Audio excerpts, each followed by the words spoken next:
Hebu fikiria jambo moja. Upo sehemu umeenda na rafiki yako wa miaka mingi, au upo na familia, au upo na ndugu jamaa na marafiki, then kuna chakula kizuri mezani chenye harufu nzuri kitamu, lakini kuna ukimya ambao umetawala katikati yenu. Ukimya huo sio kwamba nina amani, no, kila mtu yuko busy na simu yake. Karibu kwenye kipindi chako cha The Why Lab, na leo nitazungumza kuhusu swala ambalo linatunyima utu ambao tulikuwa nao toka zamani. Furaha ya kweli imepotea kutokana na vio vyetu vya simu. Imagine una marafiki 5,000 katika mitandao ya kijamii, una likes na comments za kutosha, lakini siku unapopata shida, no one is there to help you. Hakuna anaweza kusikiliza na kukusaidia, either ni kimawazo au kifinancial. Nikiwa na mgeni wangu hapa, tutajaribu kuzungumzia hili swala kiundani zaidi, so just be with me from hapa mpaka to the end. Dada, mambo vipi? Safi, habari. Sawa, unaweza kujitambulisha kwa ufupi? Kwa majina yangu naitwa Sarafina, lakini jina langu la sanaa naitwa MC Saluch, na utanipata kupitia mitandao ya kijamii kama Instagram, unaweza kuandika MC_Saluch. Namba yangu ya simu iko pale, nyingine zaidi. Na leo tutazungumzia kuhusu jambo au swala ambalo linatuibia utu wetu au furaha yetu bila sisi kujua. Kwanza nikukaribisha katika kipindi hiki. Asante sana. Unajua, tukizungumzia vijana wa sasa hivi au ulimwengu tuliopo sasa hivi, ni ulimwengu wa kimtandao. Mwenyewe unaona kila mtu ana ukurasa wa Facebook, Instagram, Twitter au WhatsApp. Sio vibaya kuwa hilo swala, ndio? Lakini ule uhuru au ule utawala tulioweka katika maisha yetu moja kwa moja katika mitandao sio sahihi. Kwa mfano, tukianza na kujadili swala moja kwa moja kwenye maisha yetu ya kila siku. Unajua, watu wanakuwa na ile amani ya kwenda sehemu fulani, maybe anatoka hapa anaenda out yeye na marafiki zake, ndio? Lakini wanapofika pale akili yao inakuwa haiko pale. Wanawaza sana ku fake life. Yuko lazima aende kuazima nguo, ndio? Ndio. Akifika pale ya concentrate kwenye kupiga picha, tafuta yengo unataka vizuri hapa itapendeza, chakula kipige picha. Kwa nini kile chakula paka kinapoteza ladha kwa sababu tu kwa hivyo. Hilo swala nalizungumzaje katika fake life moja kwa moja? Ni kweli kwamba vijana wengi kwa sasa wanapambana sana kuishi maisha ya ndoto zao, lakini kwa uhalisia ni kwamba hakuna maisha ya ndoto, bali wanajiumiza wenyewe. Sure. Na siwezi kupingana na wewe maelezo yako kwamba vijana yuko lazi atumie hata 100,000, milioni, lakini 200,000, yani atumie muda wake mwingi ambao anawekeza muda mwingi sana kuonyesha watu kwamba mimi sasa ndo naishi maisha haya. Naishi maisha fulani hivi ambayo kila mtu anatamani kuishi. Ndio, ni kweli. Lakini ukirudi katika uhalisia ni kwamba hayo sio maisha yake. Unakuta mtu uwezo wake kwa siku labda kuingiza pesa ni labda 5,000, 2,000, lakini kuna wengine haingizi kabisa. Lakini yuko lazi aende akaonyeshe kwamba mimi ni mtu fulani. Kuna watu yuko lazima aingie kausha damu, kwa mfano Christmas au mwaka mpya. Kuna watu wanaingia kausha damu, wameweka vitu vyake laani ili kusudi apate hela kwenda kutambia kwa watu. Kaonyesha watu kwamba leo niko Kinjada, leo niko Sleepways, niko wapi, natulia, nakula na washikaji zangu, nimevaa vizuri. Lakini katika uhalisia ni kwamba huyo mtu hawezi. Lakini pia maisha kama hayo, kwa ukiangalia upande wa pili, sio mabaya. Kwa sababu tunapitia changamoto nyingi sana katika maisha. Mtu akikaa chini akasema kuelezea maisha ambayo anayapitia, Mungu unaweza kumuonea huruma. Sawa, ni jambo zuri ku take time na friends kwenda kuenjoy, lakini ule muda ambao unatoa kwa ajili ya rafiki zako, wewe unafika unatumia power nyingi sana kwenye kuwa busy na simu yako. Unanielewa? Unakuwa busy sana huko mtandaoni, unapost huko live huko wapi, ule uwepo wa pale labda nimeenda rafiki zangu kwenda kuenjoy unakuwa haupo. Hilo swala wewe unaliona namna gani? Hilo swala naweza nikasema tunatengeneza fake realities. Yani upo lakini haupo. Yani upo kimwili, kiroho na akili haupo nayo kabisa. Haupo. Na hiyo kitu labda kuna baadhi ya watu wanafanya ku escape from realities. Kuna wengine wanafanya labda unaweza ukawa na marafiki lakini pale labda umeenda by force.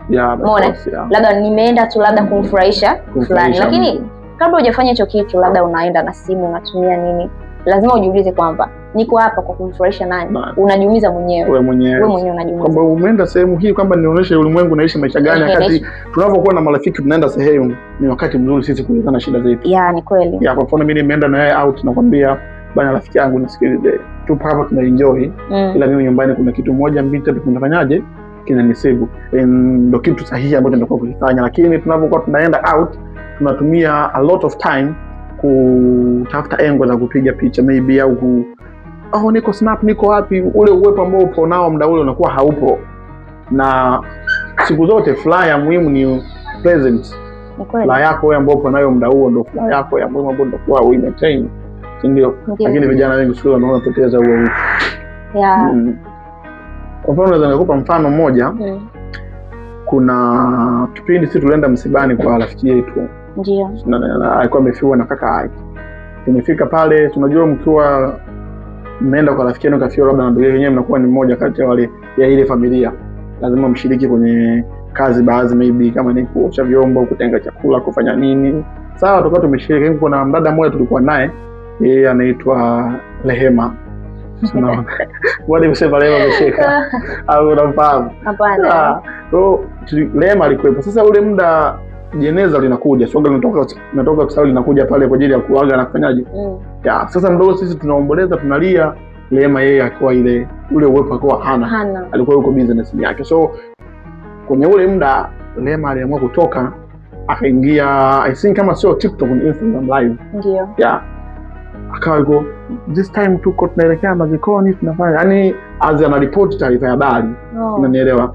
Lakini ukiangalia ile mazingira sio mazingira rafiki, lakini watu hawakumjali kwa sababu walikuwa katika kuumia. Lakini ameenda mbali zaidi Rehema.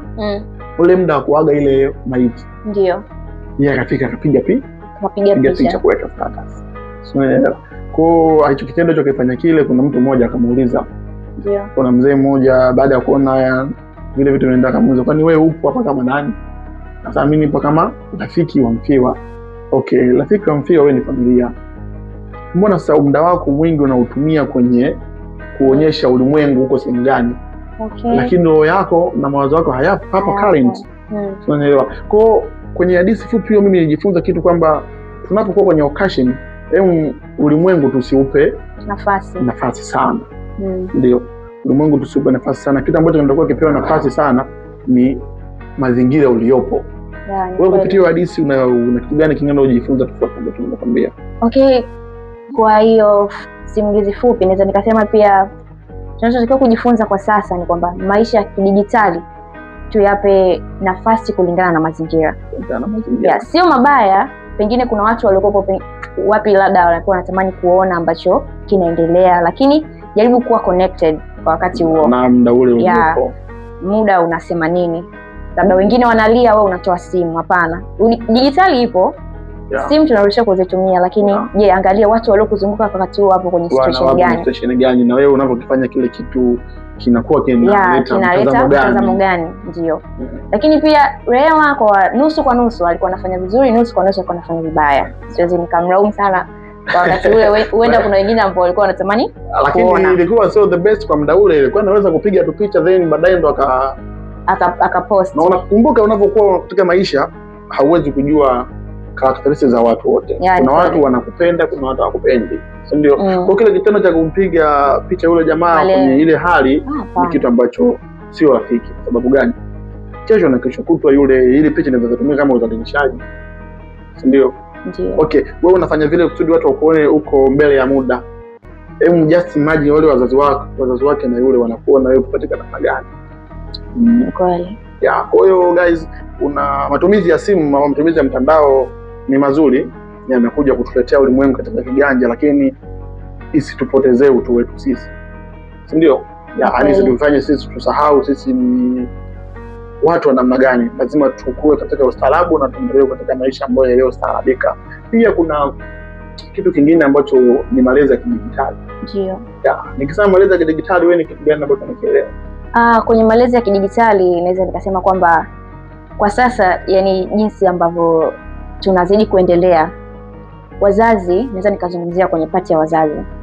Wazazi wamekuwa wakiwapa watoto wao simu, tablets, ili wasiwasumbue tu wanapokuwa wanafanya shughuli zao nyingine. Unapewa tablet. Unapewa tablet uchezee, si uangalie nini. Lakini bila kujua yote tunayoyafanya haya tunatengeneza kizazi bandia.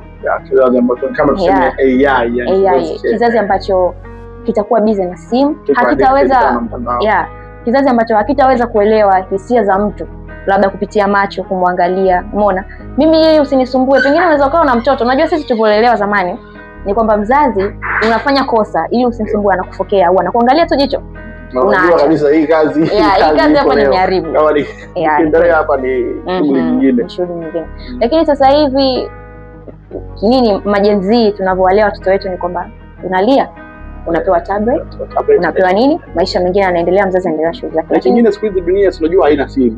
Ni kweli dunia haina siri. Kwa hiyo kila kitu kiko mtandaoni.